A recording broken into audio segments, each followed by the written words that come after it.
The party had lived in my head, long before it ever lived on paper. I imagined it during late nights when the house was quiet crystal lights spilling warmth across a ballroom, music soft enough for laughter to float above it, my daughter standing at the center of it, all 16, radiant scene, not because she had won something or proven something, but because she existed. Because she was mine, I never had a sweet 16. My mother said celebrations were rewards, not rights. You didn't get them for growing older. You earned them for being exceptional. I learned early that love in our house came with a checklist. Good grades, good behavior, gratitude without expectation. So when my daughter was born, I promised myself I'd do things differently. I'd celebrate her loudly. I'd love her freely. I'd never make her feel like joy was something she had to qualify for. That's how the $35,000 party began, not as extravagance, but as intention. The venue was booked 6 months in advance. A ballroom with tall windows and gold-trimmed mirrors, her favorite colors woven into every detail. I kept a binder thick with contracts, sketches, and guest lists. Each page felt like a small rebellion against my own upbringing. My mother had opinions, of course, she always did. She came over one afternoon while I was reviewing floral samples. She flipped through the binder with polite interest, her lips pressed into a thin line. "This is a lot," she said. "It's her sweet 16, I replied. "It's special." She hummed noncommittal and closed the binder. We sat at the kitchen table with coffee between us. The air felt heavy, the way it always did when she was deciding whether to approve or correct. Finally, she spoke. She didn't earn this. I blinked. What? My mother stirred her coffee, eyes focused on the cup. A party like this. It's excessive. She's a good girl, sure, but what has she actually accomplished? No awards, no scholarships, no national recognition. You're rewarding mediocrity. The word landed hard, mediocrity. I felt something crack inside my chest, slow and sharp. She's 16, I said carefully. She's kind, she works hard. She's creative. My mother sighed, like I was being naive. That's not enough. Big celebrations are for children who stand out. Otherwise, what lesson are you teaching her? I didn't answer. I couldn't because suddenly I was 16 again, standing in my childhood kitchen, holding a report card with straight A's, waiting for praise that never came. Good job, my mother had said then. Now do better. Upstairs, my daughter practiced piano. The notes drifted down the staircase, uneven but earnest. She played because she loved it, not because anyone was watching, not because she needed proof, and my mother was asking me to turn that love into a transaction. I looked at her across the table and realized something terrifying. She didn't see my daughter. She saw a reflection of expectations, of status, of worth measured in trophies and titles. When she left, the house felt quieter than before. I opened the binder again. The glittering plans stared back at me, suddenly fragile. I imagined my daughter walking into that ballroom, surrounded by people silently deciding whether she deserved to be there. And for the first time since I started planning the party, a question rose in my mind, soft but dangerous. What if this celebration wasn't love at all? What if it was just another test? And what if, by going through with it, I was teaching my daughter the very lesson I had spent my life trying to unlearn? That night, sleep refused to come. The house was still, but my mind wasn't. I lay awake staring at the ceiling, my mother's words replaying themselves with cruel precision. She didn't earn this. The sentence curled around my thoughts, tightening each time I breathed. I got out of bed and went downstairs. The binder sat on the dining table exactly where I'd left it. Thick, glossy, full of certainty I no longer trusted. I opened it slowly, as if it might bite back. Contracts, timelines, color palettes. Each page represented a decision I had made with love, but also with fear. Fear that if I didn't make this moment impressive enough, someone would find my daughter lacking. I hadn't noticed when that fear slipped in. It felt inherited. I thought about my childhood again, not in flashes this time, but in long, unbroken memories. Birthdays with plain cakes, praise that came only after achievements, the constant pressure to be more, do more, impress more. I had told myself I turned out fine, but lying awake in the dark, I finally admitted the truth. I had turned out careful. Careful not to disappoint, careful not to expect too much, careful with joy, because joy had always felt temporary. A soft sound came from the stairs. My daughter stood there in her socks, hair messy, eyes heavy with sleep. "Why are you still up?" she asked. I forced a smile. "Couldn't sleep." She came closer and sat at the table, her eyes landing on the open binder. She hesitated. "Did Grandma say something?" she asked quietly. My heart sank. I hadn't realized how much she noticed, how much she absorbed. I closed the binder. "Yes," I said honestly. "She did." My daughter picked at the edge of the table. "She doesn't like the party, does she?" I swallowed. She thinks you didn't earn it." The words felt uglier out loud. My daughter nodded slowly, as if she had expected it. That hurt more than anger ever could. "I'm sorry," she said. "I can try harder. I can do more clubs or competitions. I just didn't know it mattered that much." That was the moment something in me broke completely. I reached for her hands, warm and real and undeserving of this weight. "No," I said, my voice shaking. "Listen to me. You do not need to earn love. Not from me. Not from anyone." Her eyes filled with tears. "But Grandma, I know," I interrupted gently, "and that's her failing, not yours." She leaned into me, and I wrapped my arms around her, holding her the way I wished someone had held me years ago. I realized then how easily cycles repeat, not through cruelty, but through silence, through letting old rules go unchallenged. After she went back to bed, I stayed at the table until dawn.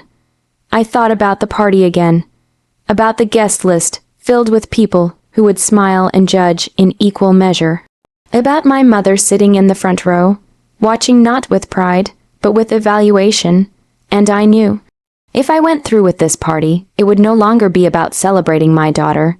It would be about proving something to people who would never be satisfied. So I opened my laptop. One by one, I drafted emails, polite, final. I canceled the venue, the band, the decorations. Each click felt terrifying and freeing. When the sun rose, the binder was closed for the last time. I wasn't taking something away from my daughter. I was giving her something better, a lesson I learned too late, but one she wouldn't have to. I didn't tell anyone at first. Not my mother, not my relatives, not the friends who had already bought dresses and booked hotels. The decision felt too fragile, too precious to expose to outside voices. This wasn't a statement I needed validated. It was a promise, to my daughter and to myself. When I finally told her, I kept it simple. "No party," I said one morning as she ate cereal at the kitchen counter. Her spoon paused midair, disappointment flickering across her face. "I didn't let it settle, but we're going to Paris," she laughed uncertain. "Like for real Paris, for real," I said. "Just us." The sadness dissolved into disbelief, then joy. Not the loud, performative kind. Something softer. Something honest. 2 weeks later, we were on a plane, leaving behind crystal chandeliers and expectations. She pressed her forehead to the window as the city shrank beneath us, her reflection layered over the clouds. Paris greeted us with rain, not the dramatic kind from movies, but a gentle drizzle that made the streets shine. We walked hand in hand, umbrellas bumping, laughing when we got lost. No schedule, no pressure, just time. She tried escargot and decided she hated it. We shared croissants so buttery they melted onto our fingers. We sat on museum steps instead of rushing inside, watching people pass and inventing stories about them. For the first time in years, I wasn't managing anything. I wasn't anticipating criticism or smoothing edges.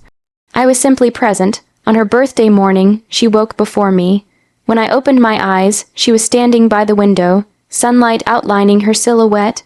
"This is the best birthday I've ever had," she said quietly. I felt tears sting my eyes. "You haven't even seen your surprise yet." We spent the afternoon walking along the Seine. Street musicians played nearby, their music floating over the water. I handed her a small box I'd been carrying all day. Inside was a simple silver necklace, nothing extravagant, just a small charm in the shape of a star. "What's this for?" she asked. "For reminding you." I said, "That you don't need permission to shine." She hugged me so tightly I could barely breathe. That evening, as the Eiffel Tower lit up against the darkening sky, we sat on a blanket with a small cake from a neighborhood bakery. 16 candles flickered in the breeze. She closed her eyes before blowing them out. "What did you wish for?" I asked. She smiled that I never forget this feeling. Later, back at the hotel, she posted a photo, just one. The two of us laughing, the city glowing behind us, no caption, no explanation. My phone buzzed almost immediately. Messages poured in, shock, confusion, thinly veiled disapproval, and then silence. My mother didn't call. For the first time, her absence didn't feel heavy. It felt peaceful. In Paris, my daughter learned to take up space without apologizing. She spoke to strangers, ordered food confidently, laughed loudly in public. She wasn't trying to impress anyone. She was just being, and watching her, I realized something profound. This wasn't a replacement for the party. This was the celebration, a celebration of freedom, of unconditional love, of a future not dictated by someone else's standards. As the city lights reflected off the river, I understood the truth I had been afraid to claim. Walking away wasn't loss. It was victory. Paris had changed us, not with fireworks or grand declarations, but quietly, slowly, in the spaces between laughter and conversation. Every corner we turned, every cafe we lingered in, reminded me that life could be gentle and unapologetic. That love didn't need validation from anyone but the ones who gave it. When we returned home, I felt a strange mixture of relief and anticipation. Relief that the trip had given my daughter the childhood memory I'd always promised her. Anticipation because I knew I had set something in motion. A shift that couldn't be unseen. The messages from relatives and friends who had expected the lavish sweet 16 started to trickle in. Some polite, some passive-aggressive, many filled with confusion, incredulity, and quiet judgment. I read them once, then deleted them. Then came the call I had been expecting, the one I had both dreaded and secretly hoped for, my mother. "I don't understand," she said, voice tight, carefully measured. "Why would you do this, cancel everything?" I sat down, trying to keep my voice steady, calm. Because it wasn't about the party. It was about her, and about teaching her something I never learned. She was silent. A long silence that felt heavier than any argument we'd ever had. You could have done it differently," she said finally. "I did it differently," I replied. "I gave her love without conditions. I gave her joy without judgment, and I gave her herself. That was the sweet part. My revenge wasn't drama or confrontation. It wasn't proving her wrong with arguments or raising my voice. It was living a life she could not touch, could not control, and could not measure by her narrow standards. I had acted not out of spite, but out of fierce protection and love. My daughter's world had expanded in ways my mother could never understand. She learned to navigate streets in Paris without fear. She learned to order her own meals, choose her own souvenirs, speak to strangers, and laugh without hesitation. She discovered that happiness could be hers simply for being herself. And the most beautiful moment, watching her step into her own light. At school, she spoke with confidence. At home, she spoke without apology. Her friends noticed it, and her teachers noticed it. Even the small things, the way she arranged her desk, chose her clothes, smiled without restraint, spoke louder than any party ever could. Weeks later, she showed me a small note she had written in her journal. "Mom, thank you for Paris. Thank you for letting me be me. I've never felt so free." I held it to my chest and cried silently. Because this victory was sweeter than any glittering celebration. It was real, lasting, unshakable. My mother never admitted she was wrong. She never apologized, but that didn't matter. The lesson had been delivered not through words, but through love and action. I realized then that true revenge isn't loud or vindictive. True revenge is soft, quiet, and unapologetic. It is refusing to let someone else's bitterness dictate your child's life. It is choosing love, even when love seems impossible. It is creating a memory that no one can diminish. My daughter's 16th birthday became a symbol, not of rebellion, not of extravagance, but of freedom, of dignity, of boundaries that would never again be crossed by those who confuse control with love. We didn't need approval to celebrate life. We didn't need anyone to determine our worth. And as I tucked her into bed that night, watching her drift into a peaceful, unburdened sleep, I knew we had won something far more valuable than a party. We had won each other, fully, fiercely, without conditions, and that, finally, was enough.